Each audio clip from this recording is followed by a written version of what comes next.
किसनराव कथोरे या ठिकाणी दीप प्रज्वलित करत आहे।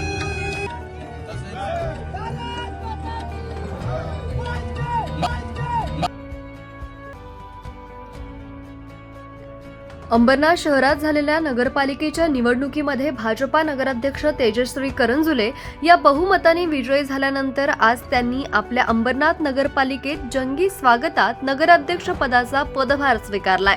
यावेळी भाजपा नेत्या चित्रा वाघ, आमदार किसन कथोरे, कुमार आयलानी उपस्थित होते। मात्र पदभार स्वीकारताच तेजश्री करंजुले यांनी एक मोठी घोषणा केली, ती म्हणजे अंबरनाथ शहरात याआधी काय झालं ते विसरून यापुढे दर्जेदार काम असेल तरच बिल पास होईल, अन्यथा नाही, असा इशारा ठेकेदारांना दिलाय।